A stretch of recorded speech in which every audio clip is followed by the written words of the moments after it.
Friends, మీరంతా బాగున్నారా? ఈ మధ్య చాలామంది ఒక క్వశ్చన్ తరచూ అడుగుతున్నారు. అదేంటంటే, మేడం మేము చాలా అప్పుల్లో ఉన్నాం, వాటి నుంచి బయటపడాలంటే ఏం చేయాలి? సో ప్రతి ఒక్కరు అనుకుంటున్నారు ఏంటంటే మేమే ఫైనాన్షియల్గా ప్రాబ్లం ఫేస్ చేస్తున్నాం, మాకే ఇలా ఉంది అని. కానీ ఇది మ్యాక్సిమం మిడిల్ క్లాస్ ఫ్యామిలీస్లో అవుతూనే ఉంటాయి. ఎందుకంటే ఒక్కొక్క టైంలో మనకి అవసరాన్ని బట్టి మనం అప్పు తీసుకురావడం జరుగుతుంటుంది. కానీ ఇన్ టైంలో మనం పే చేయలేకపోవడం నీకు కారణాలు రకరకాలు ఉండొచ్చు. మేబీ మనకు అందవలసిన డబ్బులు వెంటనే అందకపోవడం, లేదా అనుకోని లాస్ రావడం, ఇలాంటి వల్ల ప్రెషర్ అనేది పెరుగుతూ ఉంటుంటుంది. తర్వాత మనం తెచ్చిన అప్పు తీర్చలేకపోవడం వల్ల అవతల వాళ్ళు ఎవరైతే మనకి అప్పు ఇస్తున్నారో వాళ్ళు మనల్ని తరచూ అడగడం, దీనివల్ల కూడాను రకరకాల టెన్షన్స్ రావడం జరుగుతుంటుంటుంది. అయితే ఇలాంటి సమయంలోని ఏం చేయాలంటే, అసలు ఫస్ట్ ఆఫ్ ఆల్ మనం ఏం చేస్తున్నాం ఫైనాన్షియల్ సెటిల్మెంట్ కోసం, మన వృత్తి ఏంటి అన్నది ఒకసారి ఆలోచించుకొని దాన్ని బెటర్గా తీర్చిదిద్దుకోవడానికి ప్రయత్నించాలి. అంతేకాకుండా ఎవరి దగ్గర అయితే మనం అప్పు తీసుకున్నామో వాళ్ళకి చాలా పీస్ఫుల్గా తెలియజేయాలి ఏంటంటే, ఖచ్చితంగా మీ అప్పుని మేము తీర్చుతాం, కాబట్టి ఎటువంటి డౌట్స్ పెట్టుకోవద్దు అని చెప్పి. తర్వాత ఏంటంటే, ఎక్కువగా అప్పు అయిపోయింది ఏం చేద్దాం అని ఆలోచించకుండా దీన్ని తీర్చడానికి ఏంటి మార్గాలు ఉన్నాయి, నేను ఏ పని చేస్తే నేను నా ఇన్కమ్ లెవెల్ని పెంచుకోవచ్చు అన్నది ఆలోచించాలి. అలాగే multi sources of income gaining అన్నవి కొంచెం ఆలోచించాలి. అంటే ఏంటంటే, జనరల్గా మనం సాధారణంగా ఏం చేస్తుంటామంటే ఒక జాబ్ చేయడమో లేకపోతే బిజినెస్ చేయడమో చేస్తూ ఉంటాం. అంటే కేవలం ఒకే మాధ్యమంగా మనకి డబ్బులు రావడం అవుతూ ఉంటాయి. కానీ మనకు తెలియకుండానే మనలో దాగి చాలా స్కిల్స్ ఉంటాయి. అందులో ఏవి మనం బెటర్గా పెర్ఫామ్ చేయగలుగుతున్నాం, ఏ పని చేస్తే నేను హ్యాపీగా ఎంజాయ్ చేస్తూ చేయగలను, అలాగే దానివల్ల నాకు ఇన్కమ్ కూడా వస్తుంది అన్న విషయాన్ని కొంచెం ఆలోచించి దాన్ని కానీ ఇన్కమ్ గెయినింగ్ కోసం ఒక సోర్స్గా ఉపయోగిస్తే ఖచ్చితంగా మీరు రెగ్యులర్గా చేస్తున్న జాబ్ ఆర్ బిజినెస్తో పాటు దీనివల్ల కూడా మీకు ఇన్కమ్ సోర్స్ అనేది ఉంటుంది. తొందరగా, అంటే మీరు అనుకున్న టైం కన్నా తొందరగా మీ అప్పుల్ని తీర్చడానికి వీలవుతుంది. అయితే ఈ అప్పులకు సంబంధించి కేవలం మగవాళ్ళే కాదు, ఆడవాళ్ళు కూడాను చాలామంది రీచ్ అవుతూ ఉన్నారు. కొంతమంది ల్యాక్స్లో అయితే కొంతమంది క్రోర్స్ వరకు వెళ్తున్నారు.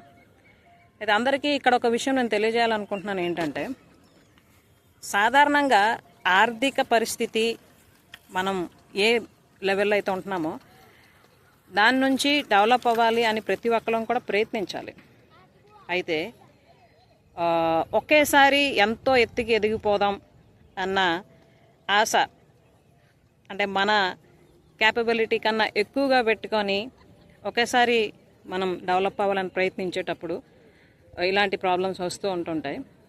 కాబట్టి ముందు మనం ఏ జీవితాన్ని అయితే జీవిస్తున్నామో దాన్ని కంప్లీట్గా యాక్సెప్ట్ చేస్తూ అంచెలంచెలుగా ఎదగడానికి మాత్రమే ప్రయత్నిస్తూ ఉండాలి. ఓవర్ నైట్లో మనం ధనవంతులు అవ్వాలనో లేకపోతే మనం ధనవంతులు అని ఎవరికో ప్రూవ్ చేయాలనో రిస్క్స్ తీసుకోవడం అన్నది అంత కరెక్ట్ కాదు. అండ్ ఆఫ్కోర్స్ లైఫ్లో రిస్క్ తీసుకోవాల్సి ఉంటుంటుంది కొన్ని సిచ్యువేషన్స్లో.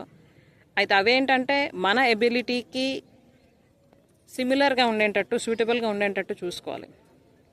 మనకి అంటే మనం ఏదైనా ప్రాబ్లం వస్తే దాన్ని తట్టుకోలేము అని అనుకున్నప్పుడు మన తాహతకు తక్క రిస్క్ కాకుండా అంతకన్నా ఎక్కువ తీసుకుంటే ఎక్కువ ప్రెషర్ రావడం అంటూ జరుగుతుంది. కాబట్టి ఆర్థికంగా ఎదగడం అందరికీ అవసరం. అందులోని మిడిల్ క్లాస్ ఫ్యామిలీస్కి ఇది ఎప్పుడు కూడా ఒక వెలితిగానే అనిపిస్తూ ఉంటుంది.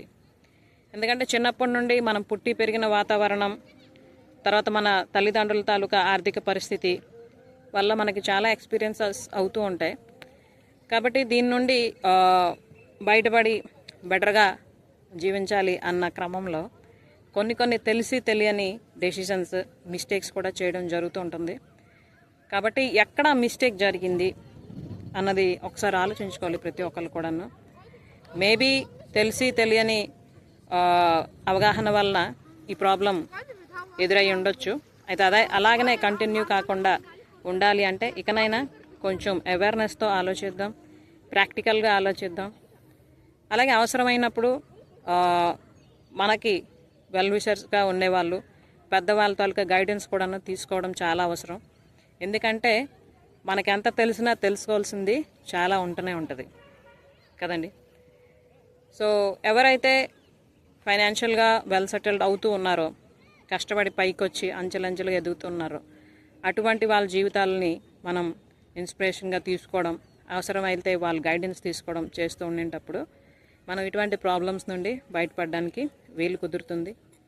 కాబట్టి జీవితంలో ఎటువంటి సమస్య వచ్చినా కూడాను ఒక్కటే మనం గుర్తుంచుకోవాలి ఏంటంటే, ఇది కేవలం నా ఒక్కదాందో లేదా నా ఒక్కడిదో కాదు. ప్రతి ఒక్కరికి కూడాను జీవితంలో రకరకాల సమస్యలు ఉంటూనే ఉంటాయి. వాటిని ఓవర్కమ్ చేయడానికి అవసరమైనవన్నీ చేస్తూ ఉండాలి. హోప్ని ఎప్పుడు కూడా వదులుకోకూడదు. ఎస్ ఫ్రెండ్స్, ఎంత క్లిష్ట పరిస్థితి అయినా ఎప్పుడైతే మనం హోప్ఫుల్గా ఉంటామో ఆటోమేటిక్గా మనకు కొత్త దారులు కనిపిస్తూనే ఉంటాయి. కనిపించేటప్పుడు మాత్రం మనం వాటిని సరైన విధంగా ఉపయోగించుకోవాలి. ఆటోమేటిక్గా మనం ఆ డిఫికల్ట్ సిచ్యువేషన్స్ నుండి బయటపడతాం.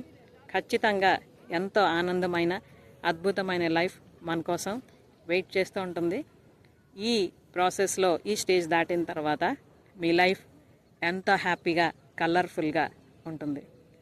So all the best for your beautiful and wonderful life. Thank you.